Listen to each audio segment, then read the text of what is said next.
Hi hello friends, కాఫీలు తాగారా? టిఫిన్లు చేశారా? చేయకపోతే తినేయండి చేసేయండి అందరూ. మరి విజయలక్ష్మిది అయిపోయింది, కాఫీలు తాగేసింది, టిఫిన్లు చేసేసింది, అన్నీ అయిపోయినాయి. అయితే మరి విజయలక్ష్మి ఒకటి చూద్దాం అనుకుంటుంది. ఏం చెప్పింది?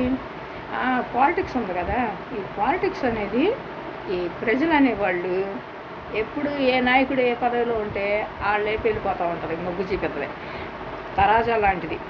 పాలిటిక్స్ అనేది తరాజా లాంటిది. ఎటైపు అయితే మొగ్గు ఉంటుందో అటైపే ఇస్తారు కదా. మొగ్గు కొద్దిగా చూపించిన అయిపే మనకు సరసమైన ధరలకు వస్తాయి, తీసుకుంటాం. అలాగే వాళ్ళు కూడా ఏ నాయకుడు అయితే పార్టీలో ఉంటాడో ఆ పార్టీ వైపు ఇలా వచ్చేస్తూ ఉంటారు.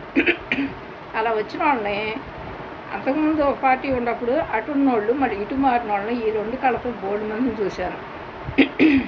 ఎటు ఎవరుంటే నీరు నిజం దేవుడు ఎరుగు, నీరు పళ్ళం ఎరుగు అన్నట్టు ఎప్పుడు నీరు పల్లానికే చేరుద్ది అన్నట్టు ఈ ప్రజలు కూడా ఎవరైతే అవకాశాలు ఉంటారో వాళ్ళు లేపే వెళ్తారు.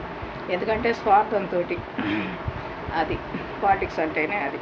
మరి ఈ ఇంటింటికి మా ఇంటికి ఉంది మరో పొయ్యి, ఇంటింటికి ఉంది పొయ్యి, మా ఇంటికి ఉంది మరో పొయ్యి అని తెలుగుదేశం వాళ్ళు ఏమన్నారు? ఇంటింటికి వచ్చి సమస్యలు తీరుతా ఉన్నారు. ఏమో మరి మా ఇంటికి ఎవరూ రాలేదు, నా సమస్యలు ఎవరూ తీరవలేదు. వాళ్ళకి ఇష్టమైన గల్లెలకు వెళ్ళారు, వాళ్ళు ఇష్టమైన వాళ్ళకి వెళ్ళారు, వాళ్ళు చూసి వెళ్ళిపోయారు. వచ్చారంట నాయకులు, వెళ్ళిపోయారంట. ఇదే సమాజంలో జరిగేది. ఏయో పెట్టారంట పథకాలు, అందిన వాళ్ళకి అందినాయి అంట, అందిన వాళ్ళకి ఉష్కాగంట. మరి ఇది పాలిటిక్స్ అంటే. ఏం పాలిటిక్స్, ఏం రాజకీయాలు? ఉంటే శివగోవిందం లేదా భజగోవిందం అంతే. మరి బాయ్ అబ్బా. కానీ ఆ పరమాత్ముడు అనేవాడు మంచి నాయకుడు మన చంద్రబాబు నాయుడుడే.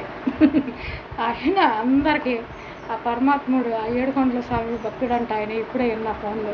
మరి ఆయన వల్ల అందరికీ మేలు జరగాలని కోరుకుంటూ విజయలక్ష్మి బాయ్ చెప్పారు. బాయ్.